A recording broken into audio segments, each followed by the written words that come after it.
ममता बनर्जी ने कहा कि लेफ्ट वालों के साथ वो बिल्कुल नहीं बैठेंगी।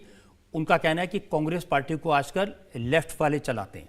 नहीं, मैं उनकी बात से सहमत नहीं हूँ। ममता जी बड़ी सम्मानित नेता हैं और कई बार मुख्यमंत्री बनी बंगाल की, और उनका एक स्टैचर है बंगाल के अंदर।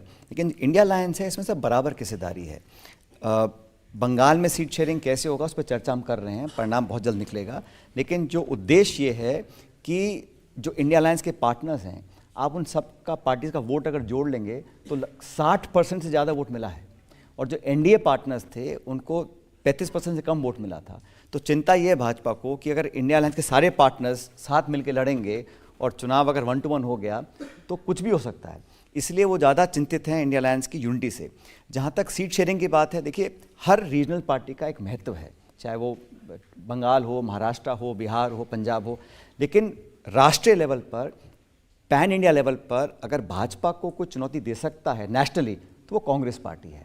और हम सब समझते हैं कि हमको कुछ ना कुछ गिव एंड टेक करना पड़ेगा सीट शेयरिंग करने के लिए। हम इसके लिए तैयार हैं, क्योंकि ये चुनाव जीतना जरूरी है जमहूरियत के लिए, लोकतंत्र के लिए, देश के लिए। मजबूत विपक्ष रहेगा तो डेमोक्रेसी थ्राइव करती है। इसलिए इंडिया अलायंस के जो हमारा गठबंधन हुआ है वो मुद्दों को लेकर हुआ है, और बहुत जल्द सारी बातें सेटल कर हम लोग सीट शेयरिंग कर लेंगे।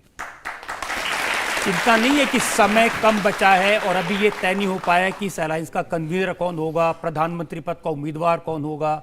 नहीं, हम लोगों ने दूल्हा है नहीं, बारात आ गई। नहीं, अगर बहुत पहले निर्णय लिया गया था कि हम किसी पद की महत्वाकांक्षा रखते हुए नेतागिरी नहीं कर रहे हैं, और कौन किस पद पर बैठेगा वो निर्णय समय पर लिया जाएगा। पहला उद्देश्य ये है कि हम यूनिटी करें। आसान नहीं है रजत जी, मैं आपको बताना चाहता हूँ। इतने सारे दल हैं, अलग अलग पृष्ठभूमि है, अलग अलग लोगों की सोचने का तरीका। कई बार हम आपस में लड़े भी हैं एक दूसरे के सामने।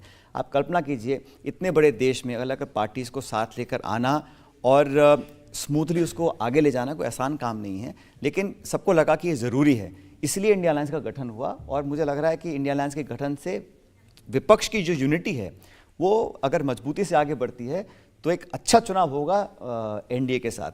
और मत भूलिए, एनडीए के जो पार्टनर्स थे, चाहे वो अकाली दल था, चाहे वो शिवसेना थी, चाहे वो जेडीयू, अलग अलग बीजेपी के छोड़े चले गए। अब बीजेपी को लगता है कि अपने दम पर ही वो पूरा मैदान फतेह कर लेंगे, तो पता पड़ जाएगा जब चुनाव आएंगे लोकसभा के।